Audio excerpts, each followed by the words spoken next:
किशनपुरा नाम के एक छोटे से शांत गांव में मोहन अपनी पत्नी राधिका के साथ रहता था। इन दिनों गांव में बरसात का मौसम शुरू हो चुका था। बिजली तड़कने लगी थी और फिर तेज बारिश की पहली फुहारें धरती पर गिरने लगीं।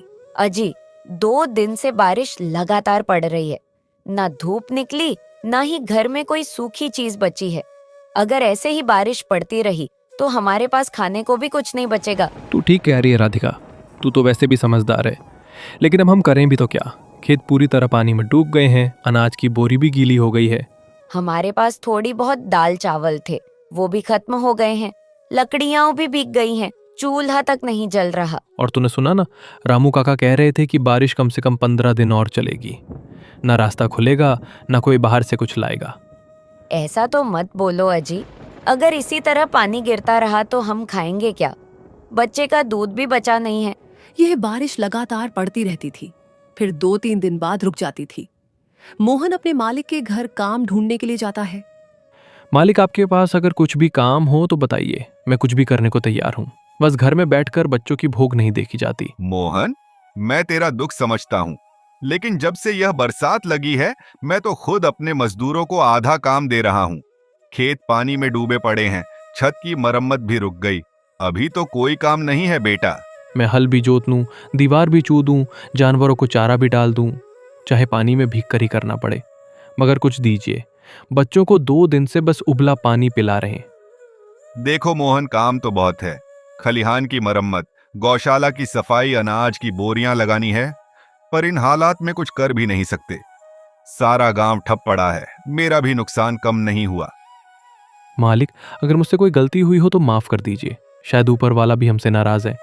सोचता हूँ कहीं मैंने किसी गरीब को मना तो नहीं कर दिया था, या किसी भूखे को बिना खिलाए लौटा तो नहीं दिया, तभी इतनी बड़ी सजा मिल रही है। गलती किसी एक की नहीं बेटा, यह तो वक्त की मार है। कुदरत का कहर सब पर बराबर पड़ता है। तू फिक्र मत कर, जैसे ही पानी थमेगा सबसे पहला काम तुझे ही दूंगा। और सुन, शाम तक आंगन में थोड़ी लकड़ियां और अनाज की बोरी रखी हैं, तू ले जा लेना। घर में बच्चों के लिए कुछ तो हो। वह 2-3 जगह काम मांगने जाता है, लेकिन बारिश की वजह से उसे कहीं काम नहीं मिलता। थक हार कर मोहन चौपाल की ओर चला जाता है। अरे भाई प्रकाश, इस बार तो बारिश बढ़िया पड़ रही है। खेतों के लिए तो जैसे वरदान बन गई। बिल्कुल राजू भाई, बारिश पड़नी भी चाहिए। अगर यह ना हो तो गर्मी जान ही निकाल लेती है। पिछले साल तो मई जून में हालत खराब हो गई थी। सही कह रहे हो प्रकाश, इस बार तो मौसम भी वक्त पर पलट गया है। ऐसे ही 10 दिन तक लगातार पानी बरस जाए तो फसल भी जम जाए और गर्मी भी भाग जाए। अरे हाँ, 10 दिन की तो जरूरत है बारिश की, वरना फिर से धूप निकलेगी तो मिट्टी फट जाएगी। मैंने भी मौसम की खबर देखी थी। बताया जा रहा है कि पीछे से काफी भारी बादल आ रहे हैं। मतलब बारिश रुकने वाली नहीं है? नहीं भाई, मौसम विभाग ने तो साफ कहा है, अगले 10 दिन तक लगातार बारिश हो सकती है। बाहर निकलना मुश्किल हो जाएगा। उन्होंने तो सलाह भी दी है कि लोग जरूरी राशन वाशन पहले ही घर में रख लें। फिर चिंता किस बात की, मैं तो आज ही सारा सामान लेकर आ जाऊंगा। चावल, दाल, आटा, तेल सब भर लूंगा। घर में फिर आराम से बरसात के मजे लेंगे। गर्मा गर्म खिचड़ी पकड़ी और ऊपर से गर्म चाय। इतना सुनकर मोहन चौंक जाता है। अगर बारिश ऐसी ही पड़ती रही तो हमारा काम पूरी तरह से ठप हो जाएगा। हमारे घर में खाने को कुछ भी नहीं बचा, और ये लोग कह रहे हैं कि 10 दिन और बारिश चलेगी। ऐसे में खाना कहाँ से आएगा और किराया कहाँ से दूंगा? वह चिंता में डूबा हुआ अपने घर लौट आता है। अरे भाग्यवान, मैं अभी बाहर से सुनकर आ रहा हूं कि अगले 10-12 दिन तक लगातार बारिश होगी। मेरे तो कुछ समझ में नहीं आ रहा, मैं क्या करूं, कहां जाऊं? क्या 10-12 दिन तक इसी तरह बारिश होती रही तो हम क्या करेंगे? तुम्हें तो पता ही है घर की हालत कैसी है। हर तरफ से पानी टपक रहा है। अब तो बर्तन भी रखने की जगह नहीं बची। हाँ, मैं जानता हूँ राधिका, इस टपकती छत के नीचे हम कब तक टिक पाएंगे? अगर और बारिश हुई तो बच्चों को भी बीमारियां लग सकती हैं। घर में सीलन बढ़ती जा रही है। सेठ जी का किराया भी देना है, पहले ही 2 महीने का बाकी है। अगर ऐसे ही हालात रहे तो हम कहाँ से किराया भरेंगे? वो तो हमारी बात भी नहीं सुनते। यही तो मेरी भी समझ में नहीं आ रहा। एक तरफ बारिश रुकने का नाम नहीं ले रही, दूसरी तरफ जेब में फूटी कौड़ी नहीं है। राधिका, ये सब मैं अकेले कैसे संभालूं? मोहन, मैं जानती हूँ कि तुम कोशिश कर रहे हो, लेकिन अब वक्त ऐसा आ गया है कि ये लड़ाई सिर्फ अकेले की नहीं रही, अब हमें मिलकर ही रास्ता निकालना होगा।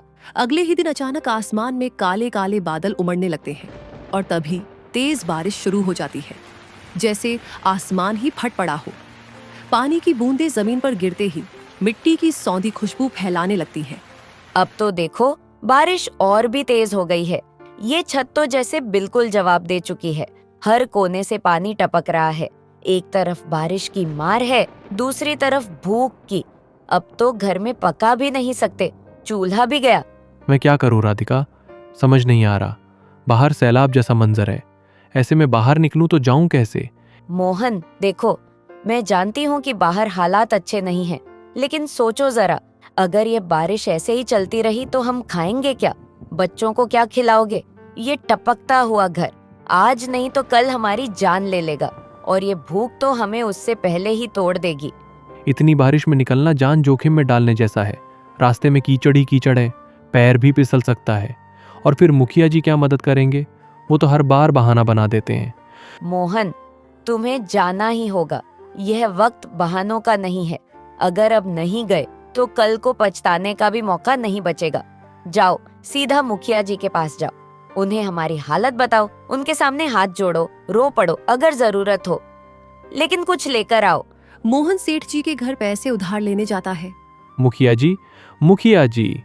मुखिया जी घर के बाहर आते हैं। अरे मोहन, तू इतनी बारिश में यहां कैसे, और वो भी मेरे घर के बाहर? क्या कोई बहुत जरूरी बात है? इस बारिश ने तो मेरा जीना ही हराम कर दिया है। छत से लगातार पानी टपक रहा है, घर के अंदर जैसे नदी बह रही है। बच्चे ठंड से कांप रहे हैं और चूल्हा 2 दिन से जला भी नहीं पाया। खाना नहीं है, पैसे नहीं है, मजबूरी में ही आपके पास आया हूं। अरे मोहन, बारिश तो अभी कम से कम 8-10 दिन और चलेगी। तू जानता ही है, इस बार गर्मी बहुत तेज पड़ी थी। बारिश होनी तो जरूरी थी। ऊपर वाले की मेहरबानी है जो अब राहत मिल रही है। मुखिया जी, यही बारिश आप जैसे अमीर लोगों के लिए राहत बनकर आती है। पक्के मकान, गर्म चाय और आराम की जिंदगी के लिए यह मौसम तो सुहावना है, लेकिन हमारे लिए यह कहर बनकर टूटती है। मेरे जैसे रोज कमाने खाने वालों के लिए बारिश का हर दिन एक सज्जा है। मैं आपसे भीख नहीं मांग रहा, सिर्फ कुछ पैसे उधार मांग रहा हूं ताकि 2 वक्त का खाना जुटा सकूं, बच्चों को भूखा ना सुलाना पड़े। जब हालात सुधरेंगे तो पूरा चुका दूंगा। देख मोहन, पैसों की बात अभी बिल्कुल मत कर। मैं खुद कई लोगों को पैसे दे चुका हूं और अब मेरे पास देने को कुछ नहीं बचा। तू जानता है पंचायत में खर्चे कितने बढ़ गए हैं। मैं तुझे बिल्कुल भी पैसे नहीं दे पाऊंगा। तू कहीं और से इंतजाम कर ले, किसी और के पास जा। और हां, बारिश तो सबके लिए आई है। फर्क इतना है कि कोई भीगते हुए सहायता है और कोई छत के नीचे बैठकर देखता है। मोहन वहां से लौटकर अपने घर की ओर चल पड़ता है। कुछ समय बाद सेठ मोहन के घर आता है किराया वसूलने के लिए। सुनो राधिका, मुझे अपने घर का किराया चाहिए। वैसे भी 1 महीने का किराया ज्यादा हो चुका है। अब और देर बर्दाश्त नहीं करूंगा। सेठ जी, मोहन किराया देने ही गया है। उसके आते ही हम आपको पूरा पैसा दे देंगे, बस थोड़ा समय दे दीजिए। देखो राधिका, मुझे बहानों की जरूरत नहीं है। जो भी है साफ साफ बोलो। किराया अब भी दो, वरना इस घर से निकल जाओ। सेठ जी, हम कहाँ जाएंगे? बाहर इतनी तेज बारिश हो रही है, घर के आगे पानी भर गया है, छत से पानी टपक रहा है। हमारे पास इस वक्त कुछ भी नहीं है, खाना तक नहीं।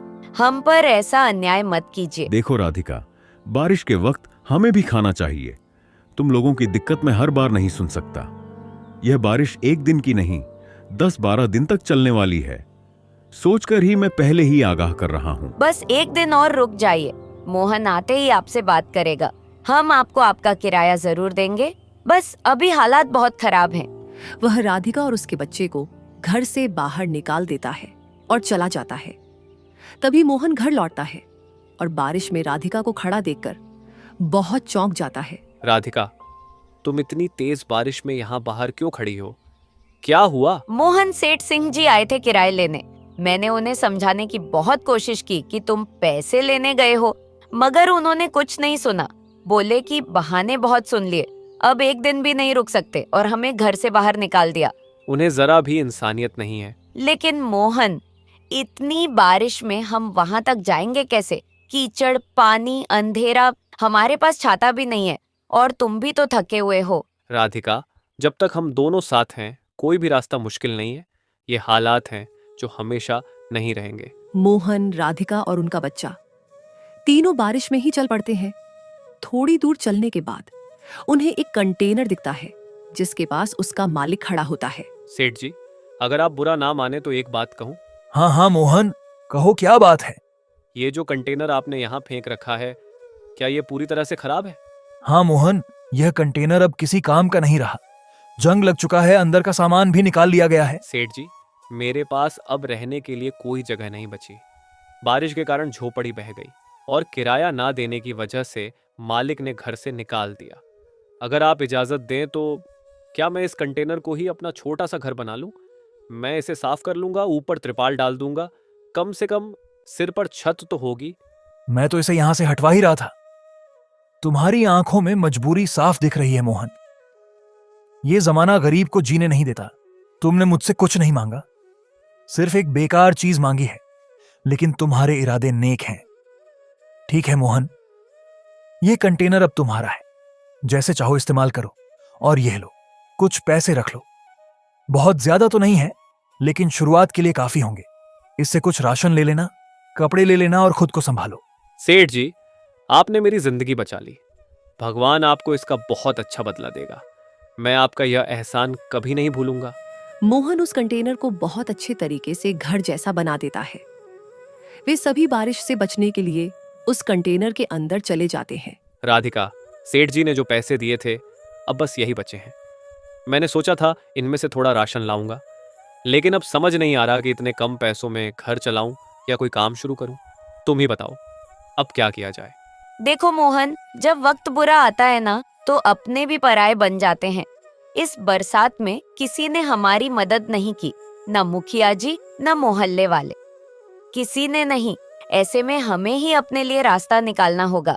राधिका, इन पैसों को यूं ही खर्च करने से बेहतर है कुछ ऐसा काम शुरू किया जाए जो छोटा हो मगर बरसात के मौसम में भी चले। देखो मोहन, इस बारिश में लोग घर से निकलते तो हैं, लेकिन उन्हें गरम खाने की तलाश होती है। बारिश और गरम चाय के साथ अगर कुछ तला भुना मिल जाए तो लोग मना नहीं कर पाते। मुझे लगता है तुम समोसे का ठेला खोलो। गर्मा गर्म समोसे बारिश में खूब बिकते हैं।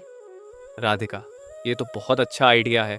समोसे तो हर मौसम में चलते हैं और ठेले के लिए ज्यादा बड़ी पूंजी भी नहीं चाहिए।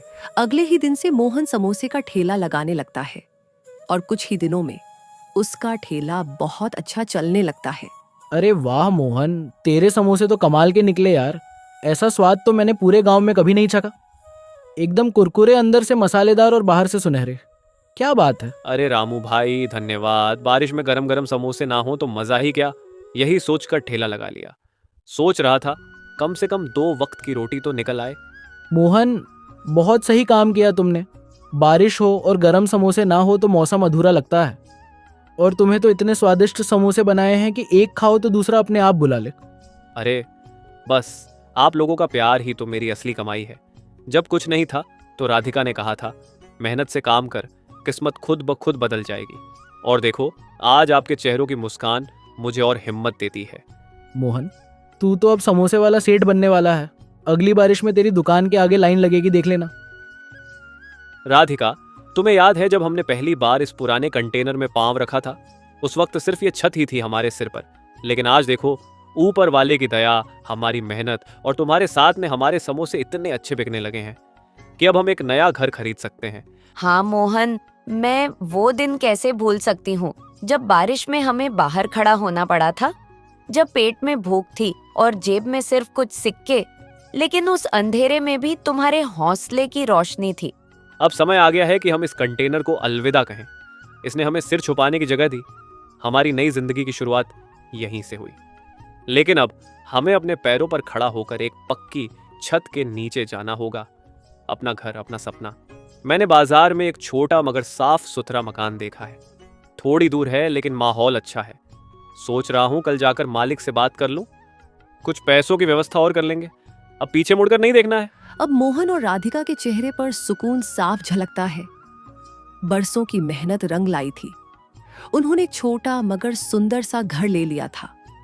राधिका हर सुबह आंगन में झाड़ू लगाती, फिर तुलसी को जल चढ़ाकर प्रार्थना करती, हे ऊपर वाले, तेरा लाख लाख शुक्र है।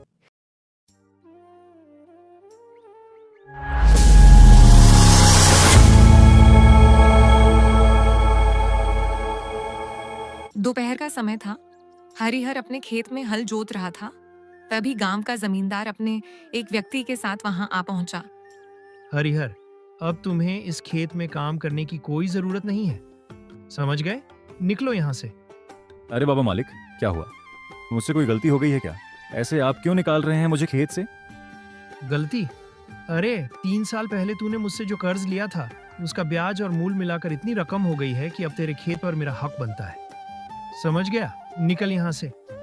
अरे मालिक, पिछले कुछ सालों से तो फसल बहुत कम हो रही है, पैसा कहाँ से लेकर आऊं? ये भी तो देखिए। मुझे तेरी परेशानियों से कोई मतलब नहीं है। मैं अभी खेत पर कब्जा नहीं कर रहा हूँ और तुझे यहाँ खेती करने की इजाजत भी नहीं दूंगा। जा, मेरा पैसा चुकता कर और अपना खेत अपने नाम कर। समझ गया? जमींदार अपने व्यक्ति के साथ क्रूरता से मुस्कुराता हुआ वहां से चला गया। हरिहर निराश होकर हल वहीं छोड़ घर लौट आया। हरिहर की पत्नी ललिता और बेटी तुलसी दरवाजे पर उसकी राह देख रही थी। हरिहर अंदर आ गया। उसके चेहरे पर चिंता और आंखों में आंसू थे। क्या हुआ पिताजी? आप इतने उदास क्यों हैं? जमींदार ने मुझे खेत से निकाल दिया तुलसी। अब उसे ब्याज समेत पूरा पैसा चाहिए, और वो भी जल्दी से जल्दी। तब वो मुझे खेत पर घुसने देगा, पैर रखने देगा। बताओ भला। अब क्या होगा? हम तो भूखे मर जाएंगे। हाय राम। नहीं माँ, चिंता मत करो।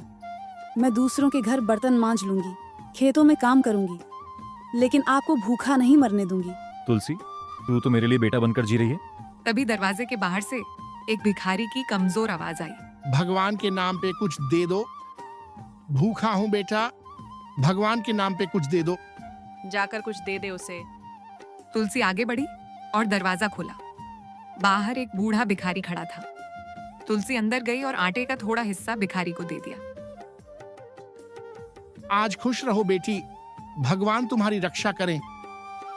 भिखारी चुपचाप चला गया। हरिहर ने खिड़की से देखा। वो भिखारी उसी रहस्यमयी मंदिर की ओर जाने लगा, जहां जाने की हिम्मत गांव का कोई इंसान नहीं करता था। अगली सुबह तुलसी खेत में घास काट रही थी। उसकी आंखों में थकान थी, लेकिन हाथों में मजबूती थी। पास ही कुछ औरतें बातें कर रही थीं। बेचारी तुलसी इतनी छोटी उम्र में बर्तन मांजने और खेतों में काम करने लगी है। हाय, क्या करें, पिता का कर्ज चुकाना है। औरत होकर भी बेटे की तरह जिम्मेदारी उठा रही है। तुलसी ने उनकी बातें सुनी, पर नजरें झुकाए अपना काम करती रही। एक दिन हरिहर गांव के चौपाल पर बैठा था। आंखों में उदासी थी। सामने से गुजरती तुलसी को देखा तो उसकी आंखें भर आईं। हरिहर ने सिर झुका लिया। मन भारी हो गया। वो उठकर घर लौटने लगा। गांव की गलियों में वही बूढ़ा भिखारी टूटी फूटी झोली लिए भीख मांग रहा था। भगवान के नाम पे कुछ दे दो। भूखा हूँ बेटा, भगवान के नाम पे कुछ दे दो। लोग उससे बचकर निकल रहे थे। एक औरत ने उसके करीब आकर कुछ दे दिया। तभी पास खड़ी दूसरी औरत फुसफुसाते हुए बोली, यह भिखारी रहस्यमयी है, हमेशा मंदिर के पास पड़ा रहता है। कहते हैं कि वो मंदिर में जाने वाले लोगों को देखता है और फिर वो लोग कभी लौट कर नहीं आते। हाँ, कहते हैं रात को मंदिर से अजीब आवाजें आती हैं। वहां जाना मौत को न्योता देना है। भिखारी चुपचाप आगे बढ़ गया। लोग उसे रहस्यमयी नजरों से देखते रहे। शाम के समय आसमान में काले बादल छाए थे। बिजली कड़क रही थी। तेज बारिश हो गई थी। हरिहर सिर झुकाए रास्तों पर चल रहा था। वो सोच में डूबा हुआ था। ओ हो, अब क्या होगा? ये तुलसी कब तक दूसरों के घर में काम करेगी? मेरी बेटी काम करने के लिए मजबूर हो गई। भगवान, ये दिन क्यों दिखाया? इससे पहले मुझे उठा लेते। आज कोई और रास्ता मिल जाए। हरिहर चलते चलते गांव के बाहर जंगल की ओर निकल पड़ा। बारिश तेज हो गई। पानी में भीगता हुआ हरिहर आगे बढ़ता गया। अचानक उसने खुद को एक पुराने मंदिर के सामने पाया। अरे ये तो प्राचीन मंदिर है, यहाँ तो कोई नहीं आता। हरिहर ने मंदिर का खुला दरवाजा देखा। अंदर से हल्की रोशनी झलक रही थी। हरिहर बारिश से बचने के लिए भीतर चला गया। मंदिर के अंदर सन्नाटा था। हरिहर ने चारों ओर देखा। अचानक उसकी नजर सामने पड़ी, सोने की मुद्राओं पर पड़ी। वो चमचमा रही थी। हरिहर का दिल जोर जोर से धड़कने लगा। उसके मन में लालच घर करने लगा। इतनी सोने की मुद्राएं, अगर ये मिल जाएं तो कर्ज उतर जाएगा और तुलसी को काम भी नहीं करना पड़ेगा। हरिहर ने मुद्राओं को छुआ। अचानक मंदिर का दरवाजा बंद हो गया। अरे ये क्या हुआ? ये क्या हो गया? ये क्या हुआ? अगले ही पल हरिहर गायब हो गया। कुछ दिन बीत गए, हरिहर का कोई पता नहीं चला।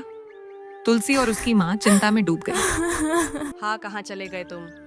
पिताजी को कुछ नहीं होने दूंगी। मैं पिताजी को ढूंढ कर लाऊंगी। नहीं बेटी, गांव के लोग बता रहे थे कि उन्हें प्राचीन मंदिर की ओर जाते देखा गया था, और तू तो जानती है कि कोई भी उस मंदिर से वापस नहीं लौटा।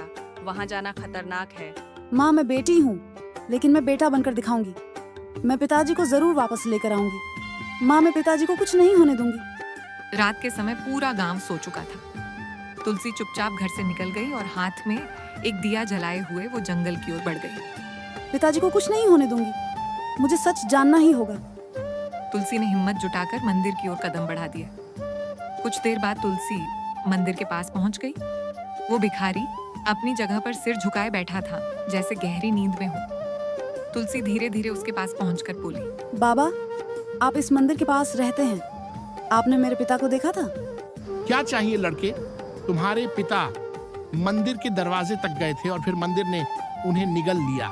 जो इस मंदिर के रहस्य को नहीं जानता, वो इसमें जाने के बाद लौट कर नहीं आता। अगर जानना चाहती हो तो कीमत चुकानी होगी। मतलब मुझे सब कुछ बताइए। जो भी कीमत हो मैं चुकाऊंगी। भिखारी रहस्यमय तरीके से मुस्कुराते हुए बोला, हाँ, यहाँ से चली जाओ लड़की। सच तो ये है कि मैं तुम्हें चाहकर भी कुछ नहीं बता सकता। अगर मैं तुम्हें कुछ भी बताने का प्रयास करूंगा तो जलकर भस्म हो जाऊंगा। तुम्हें अगर रहस्य का पता लगाना ही है तो स्वयं इस मंदिर के अंदर जाना होगा, और इस मंदिर के अंदर जो भी जाता है वो या तो वापस नहीं आता, और अगर आता है तो शायद कुछ और ही बनकर आता है। और बनकर आता है से आपका क्या मतलब है? आप कौन हैं? तभी वहां पर एक व्यक्ति राजसी पोशाक पहने आ पहुंचा। उसकी आंखों में विचित्र सी खामोशी थी, जैसे वह भी कुछ खोजने आया हो। आप कौन हैं? मैं इस राज्य का राजकुमार हूँ और मैं इस मंदिर का रहस्य सुलझाने आया हूँ। तुलसी के माथे पर चिंता की लकीरें उभर आईं। आप इस मंदिर के बारे में क्या जानते हैं? राजकुमार के चेहरे पर रहस्यमयी उदासी थी। हाँ, बरसों पहले मेरे दादा भी इस मंदिर में गए थे और फिर कभी लौट कर नहीं आए। मेरे पिता भी इसी मंदिर में गए थे और लापता हो गए। कुछ पलों तक दोनों के बीच सन्नाटा रहा। अचानक भिखारी अपनी जगह से उठकर खड़ा हो गया। आज उसकी आंखों में गहरी रहस्यमय चमक थी। अगर तुम दोनों अंदर जाना ही चाहते हो तो याद रखना, यह मंदिर केवल उन्हीं को स्वीकार करता है जो अपने मन में कोई लालच नहीं रखते। मैं केवल अपने पिता को खोजने आई हूँ। हाँ, और मैं अपने दादा का सच जानने आया हूँ। तो जाओ और देखो यह मंदिर तुम्हें स्वीकार करता है या नहीं। जाओ। तुलसी और राजकुमार धीरे धीरे मंदिर की सीढ़ियां चढ़ने लगे। मंदिर का दरवाजा पहले से खुला था, जैसे उनका ही इंतजार कर रहा हो।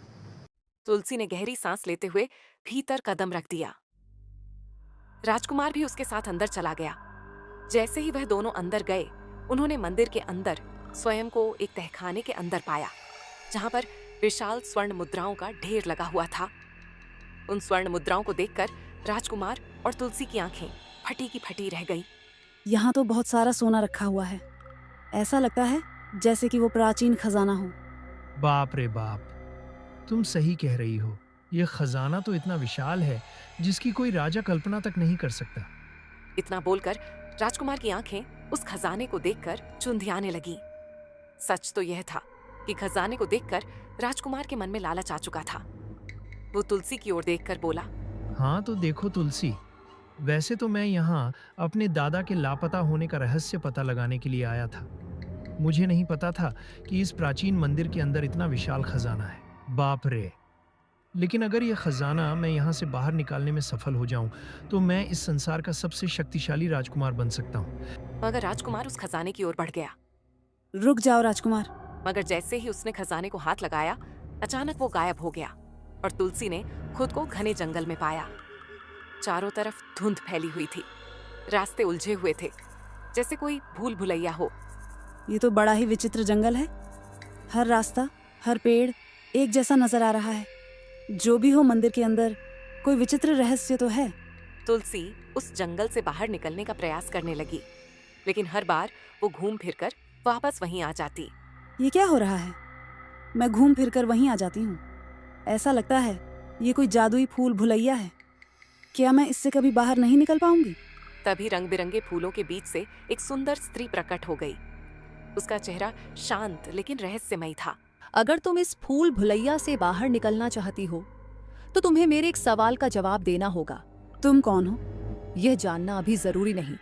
सवाल का जवाब दो, नहीं तो जीवन भर यहीं भटकती रहो। पूछो सवाल। बताओ ऐसी कौन सी चीज है जिसे हर कोई देख सकता है लेकिन उसे पकड़ नहीं सकता। तुलसी सोच में पड़ गई। इसका उत्तर है हवा। सुंदर स्त्री मुस्कुराते हुए अचानक गायब हो गई। अगले ही पल तुलसी ने खुद को एक नए स्थान पर पाया। इस बार उसके सामने एक विशाल तालाब था जो घने जंगल के बीच में था। चारों ओर कोहरा फैला हुआ था। अचानक पानी हिलने लगा और तुलसी धीरे धीरे डूबने लगी, जैसे पानी उसे नीचे खींच रहा हो। तभी वही सुंदर स्त्री फिर प्रकट हो गई। अगर तुम यहाँ से बाहर निकलना चाहती हो तो मेरे सवाल का जवाब दो, लेकिन याद रखना गलत उत्तर तुम्हारा अंत का कारण बन सकता है। जल्दी पूछो, मैं डूब रही हूँ। बताओ वो वस्तु क्या है जो हमारे पास होते हुए भी कभी पूरी तरह से हमारी नहीं हो सकती। तुलसी तेजी से सोचने लगी। पानी अब उसकी गर्दन तक पहुंच चुका था। वो समय है जो हमारे पास होते हुए भी कभी पूरी तरह से हमारा नहीं होता और एक दिन खत्म हो जाता है। सुंदर स्त्री हंसने लगी। अगले ही पल तुलसी ने खुद को फिर से मंदिर के अंदर एक विशाल गुफा में पाया, जहां दीप जगमगा रहे थे। गुफा के अंदर विचित्र चित्र बने हुए थे। जैसे ही उन्होंने उन चित्रों को देखा, वो भयानक शक्ल में बदलने लगे और उनमें हलचल होने लगी। दीवारों पर बने चित्र जीवित होने लगे। उनकी आंखें चमक उठीं और अजीब आवाजें गूंजने लगीं। ऐसा लग रहा है जैसे ही चित्र जीवित हो रहे हैं। तुलसी डर से पीछे हट गई। अचानक गुफा के अंदर जलते हुए दीपक एक एक करके बुझने लगे और अंधेरा फैलने लगा। अगर पूरी तरह अंधेरा हो गया तो मैं हमेशा के लिए यहाँ फंस जाऊंगी। तुलसी घबरा गई। तभी सुंदर स्त्री फिर से प्रकट हुई। उसके चेहरे पर इस बार गंभीरता थी। अब मेरे आखिरी सवाल का उत्तर दो। अगर तुमने गलत उत्तर दिया तो तुम्हारा हश्र भी इन्हीं की तरह होगा। अचानक गुफा में एक स्थान पर रोशनी फैल गई और सामने कंकालों का ढेर नजर आने लगा। तुलसी भयभीत हो गई। तुलसी कांपते हुए बोली, तुम्हारा तीसरा सवाल क्या है? बताओ वो क्या है जो हमें दिखाई देती है लेकिन हम उसे समझ नहीं पाते। तुलसी गहरी सोच में डूब गई। गुफा में अंधेरा और गहराने लगा। हवा सर्द हो गई। वो नफरत, क्रोध, ईर्ष्या जो हमें दिखाई तो देती है लेकिन हम उसे कभी समझ नहीं पाते और जानबूझकर अनदेखा करते हैं। सुंदर स्त्री जोर से हंसने लगी। अगले ही पल गुफा का वातावरण सामान्य हो गया। कंकाल गायब हो गए और तुलसी ने खुद को मंदिर के बगीचे में खड़ा पाया। तुलसी आश्चर्य से उस सुंदर प्राचीन मंदिर के अंदर स्थित उस सुंदर बगीचे को देखने लगी। तभी वही सुंदर स्त्री प्रकट हो गई और रहस्यमय अंदाज में तुलसी की ओर देखकर बोली, अगर तुम भी राजकुमार की तरह लालच में आकर खजाने की किसी भी मुद्रा को स्पर्श कर लेती तो विश्वास करो तुम इस मंदिर से कभी बाहर नहीं निकल पाती, और अगर बाहर निकल भी पाती तो अपनी असली सूरत में नहीं निकल पाती और हमेशा इस मंदिर की अंधेरी गलियों में भटकती रहती। आखिर कौन हो तुम? मैं इस प्राचीन मंदिर की रक्षा करने वाली देवी हूँ।